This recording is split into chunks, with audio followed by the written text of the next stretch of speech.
हमारे यहाँ भूल पड़ रही है कि ये मेरा है, या कार मेरी है, कोठी मेरी है, बेटा मेरा है, बेटी मेरी है। जिसमें आपकी यह भूल हटेगी तब आपकी भक्ति फलेगी कि ना बेटा आपका है, ना बेटी आपकी है, ना यह कार आपकी है, ना कोठी आपकी है।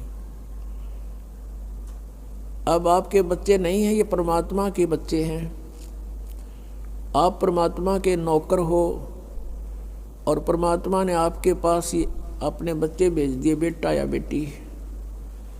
इनको आप अपना मान कर करते हो तो भूल भारी है आपके, लेकिन ये जीव के बस की भी नहीं। इस ज्ञान से धीरे धीरे और भक्ति से, इस एंटीबायोटिक औषधि खाने से, ये तत्व ज्ञान रूपी वचन सुनने से आपको बिल्कुल समझ में आ जाएगी कि सचमुच यहाँ अपना तो शरीर भी नहीं है। तो हमने इन बच्चों को जो आपको भगवान ने दिए हैं, इनके दास नौकर बनकर आपने इनकी परवरिश करनी है। भगवान से डर के इनकी सेवा करनी है, जैसे एक नौकरानी और एक नौकर मालिक के बच्चों की कितनी केयर टेक करता है। इस दास को इतिहास अब याद आते हैं, उदाहरण आते हैं जो संसार में घटे हुए हैं। भगवान ने जो हमें उदाहरण दिए हैं वो सत्य हैं। एक समय दास जब सर्विस करता था, ऑफिस में बैठा था और सामने गली थी, सड़क, और ऑफिस से 2 मकान छोड़कर लेफ्ट साइड में एक बहुत बड़े धनवान व्यक्ति का मकान था, कोठी थी। उसकी एक पुत्री थी, लड़की ज़्यादा से ज़्यादा 8-9 वर्ष की होगी। उसके लिए एक नौकरानी छोड़ रखी थी और उस लड़की का स्कूल वहाँ से ज़्यादा 10 फरलांग होगा, यानी 2000 फुट मुश्किल से 5 एकड़ की दूरी पर। तो वो लड़की को नवाती धवाती, उसके सारे कपड़े चेंज करती और सारा उसको व्यवस्था रखती, खाना पीना दूध सब समय पर खिलाती। और उसको जब छोड़ने जाती थी स्कूल में, पैदल छोड़ के आती थी, थोड़ी दूरी थी, तो वो क्या करती थी, जून के महीने में एक छोटा सा छाता लेकर लड़की पर तो छाता रखती थी और स्वयं धूप में जलती थी, क्योंकि वो मालिक की बेटी थी। और जब उसको नौकरी से निकाल दिया, उसने झांका भी नहीं उधर, और पहले वो उसको इतना प्यार देती थी, शायद माँ भी नहीं दे सकती। तो ऐसे ही हमने इनको मालिक के बच्चे जानकर, और हम सभी यहाँ कष्ट में हैं, दुखी हैं, एक दूसरे को समझकर, जैसे एक सास बहू है और सास बहू का कहते हैं कुत्ते बिल्ली वाला बैर हो जाता है। ऐसा क्यों है? बिना ज्ञान के गाटा जुड़ रहा है। और फिर कहते हैं जैसा दर्द आपने हो ऐसा जान बिराने। अब जैसे घर का मुखिया है, सास है, उसके अधीन पुत्र वधू है, अब उसके साथ दुर्व्यवहार करेगी तो उसकी आत्मा रोएगी, बोल सकती नहीं। तो वो आत्मा की जो पुकार है वह भगवान के दरबार में डिपॉजिट होती है और उसका प्रतिफल बहुत भयंकर होता है। फिर क्या होता है कि कई जगह ऐसा है कि पुत्र वधू इतनी हैवी है सास पर, उसको तंग करती है, तो उस समय युज्ञान याद रखना चाहिए कि हम इस काल ने ऐसी व्यवस्था में जोड़ रखे हैं, क्योंकि यहाँ व्यवस्था ऐसी है।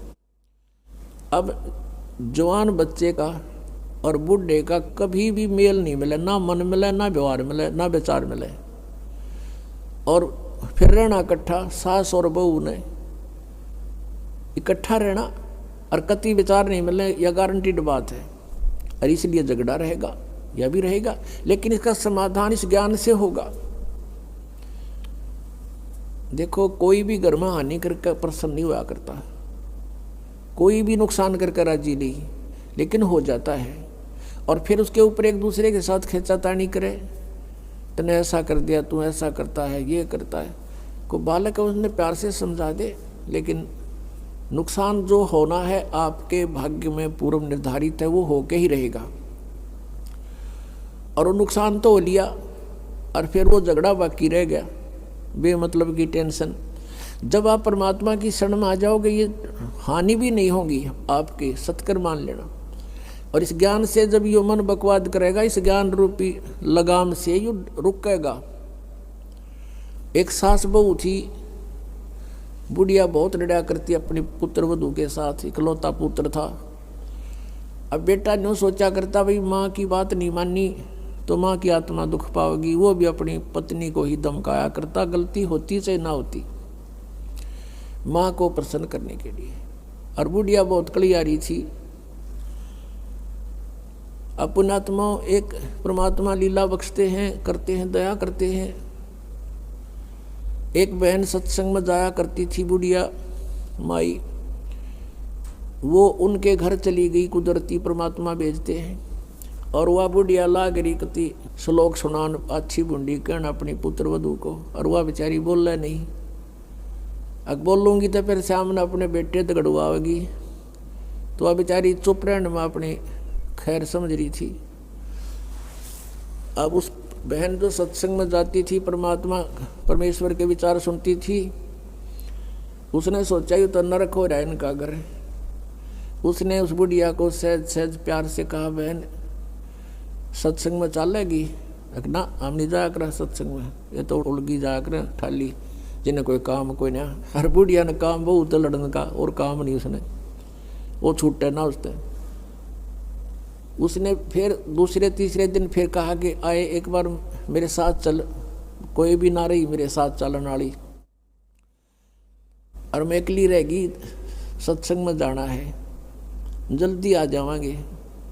वह उसकी मुंह लागती सी थी। उस दिन वह बुढ़िया उसके साथ चलेगी। अब साथ चलेगी तो वह सत्संग सुना, सत्संग सुने तो पुण्यात्मा असर होया कर, ऐसी बात नहीं।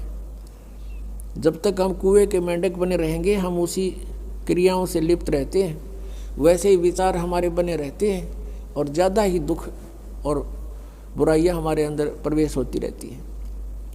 बुढ़िया ने सुने विचार, उसकी तो एकदम जो है ना एकदम परिवर्तन आ गया उसके अंदर।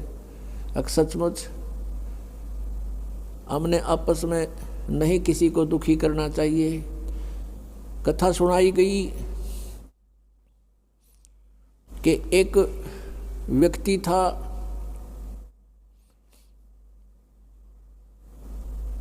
वो कहीं पर साधना कर रहा था, बैठा था, साधना कर रहा था, और एक गाय भागी जा रही थी, और वो गर्भवती थी, और उसको ये आभास हो गया था कि कोई कसाई उसके पीछे पड़ा हुआ है। वो आगे वन में ओझल होगी। शिकारी वहाँ आया, उस साधक से उसने पूछा, गाय देखी आपने? कहते मुंह से नहीं बोला, उसने हाथ कर दिया ऐसे, किधर गई? वो कसाई ने वह गाय ढूंढ ली, वो मार दी। उसका भी प्रतिफल उसको भोगना पड़ा। कहते हैं फिर उसकी बाजू कट गई। इतना भी हम सहयोग देते हैं किसी अन्य दुष्कर्म के अंदर, इतना भी हमें हानि होती है। जैसे हमने मना किया है बीड़ी शराब मांस तम्बाकू पीना नहीं है, और किसी को पीने में सहयोग भी नहीं देना, उठा के भी नहीं देना, उसमें भी हानि होगी। आपको मर्यादा सारी पालन करनी होगी। कहने का भाव ये है कि एक व्यक्ति था और उसकी पत्नी बहुत लड़ा करती, बहुत झगड़ा करती थी, बहुत बुरा बोलती थी। तो किसी ने, वो जो व्यक्ति था अगले जन्म में जिसकी बाजू कटी थी, वो साधना कर रहा था, साधना कर रहा था, कहीं पर अगले जन्म में भक्त बन गया। तो उसकी किसी ने आकर के अचानक पहले तो उससे पैसे पूछे, बाबा जी पैसे निकाल सारे। पैसे नहीं है भाई मेरे दर, उसकी बाजू काट दी। अब उसने सोचा भाई मैं भक्ति भी कर रहा हूँ और यह आपत्ति मेरे पर कैसे आ गई। उसने सोचा भी मैं इसका किसी से कारण पूछूं, मेरा कौन से जन्म का पाप था। किसी ने बता दिया भाई इस गाँव के अंदर एक भक्त है और वो पीछे बीती हुई बता देता है, पिछली बता देता है, भविष्य की नहीं जानता। वो उसके घर पर गया तो उसने पता लगा कि वो घर से बाहर गया हुआ है। फिर भी उसने सोचा घर पे पता करता हूँ। जब वो घर पे गया तो उसकी पत्नी से पूछा कि ऐसे ऐसे वो कहाँ है भक्त। हुआ उसकी पत्नी लगी गाली देने कि तेरे जैसा ढेड वो है, हंडा धक्के खांदा जिस तरह तू खावे है, पता नहीं के सुना दी। अब जिसका हाथ कटा हुआ था उसने सोची भाई मैं तो गलत आ गया, मेरे साथ मजाक कर दिया दिखे ना, भगता के घर में कैसी बात होया करे, इसी ने कमी होया करे।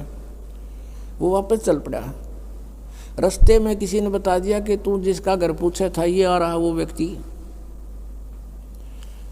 उसने उसको सोचा ले चल आया है बाहर बात कर लेता हूँ। राम रमी हुई, नमस्कार हुआ, कुशल मंगल पूछा। उस जिसका हाथ कटा हुआ था उसने पूछा कि भाई एक बात बता, क्या तू पीछे की जानता सारी? कहाँ जी, दया है भगवान की।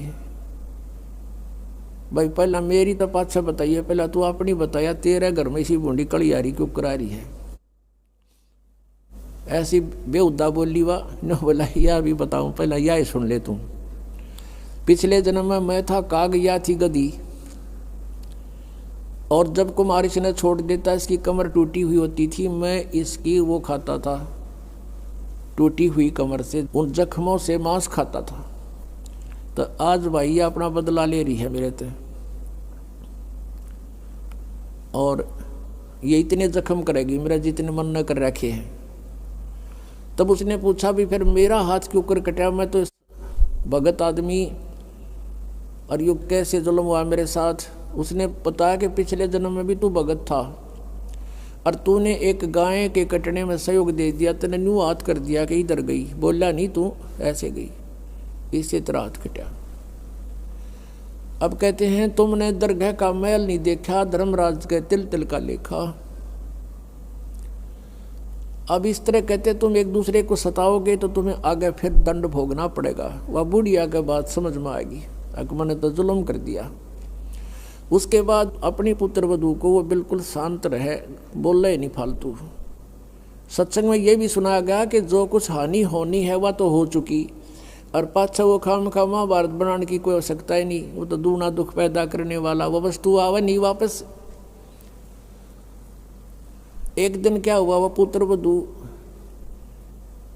गाय भैंस का दूध निकाल के और ऊपर कड़ियों में कड़ा डाला कर दे, हुक लंबा सरिये का हुक ला देते, और उसमें बाल्टी टांग देते थे कड़े में, हुक में, कुत्ते बिल्ली से बचाने के लिए।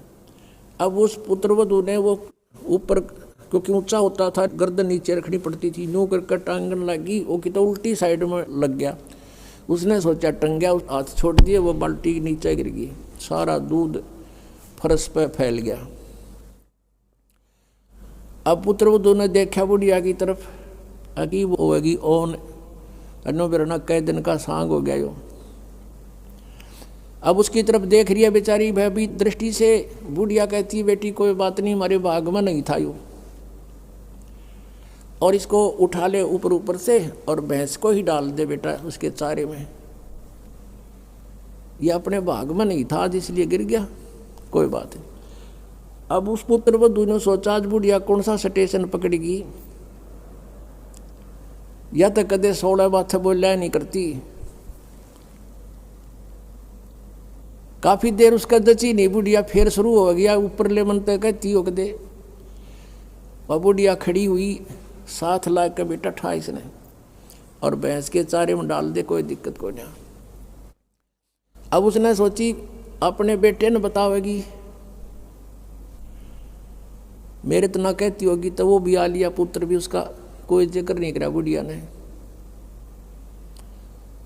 तब उस माई ने, उस बहन ने सोचा भाई इतना परिवर्तन आया क्यों कर इसमें, उसके चरण दबावे, सेवा करे। फिर पता चला कि बेटी मैं सत्संग सुन के आई हूँ,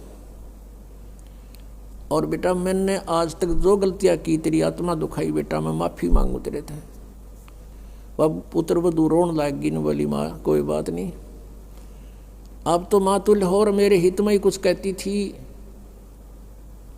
उस दिन से पुत्र वधू ने भी नाम ले लिया, फिर धीरे धीरे उसके बच्चे ने भी नाम ले लिया, और घर में नरक के स्थान पर स्वर्ग हो गया।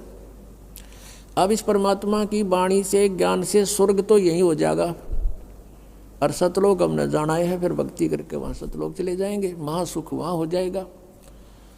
तो इस प्रकार वो परमात्मा आकर हमें ज्ञान देता है, उसके ज्ञान से हमें पता चलता है। इसलिए कहा कि सत्संग की आधी घड़ी और तप के वर्ष 1000, तो भी बराबर है नहीं, कहे कबीर विचार।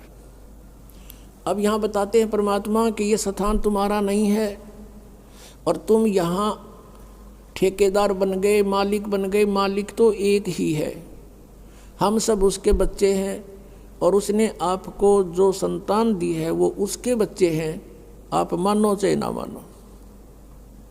और आपने ये नहीं कि अपना कर्तव्य से दूर होना है, परमात्मा के बच्चे जान के उसके डर से उनकी सेवा करनी है। जिसका जितना भी जो आपका कर्तव्य कर्म है वो करना है।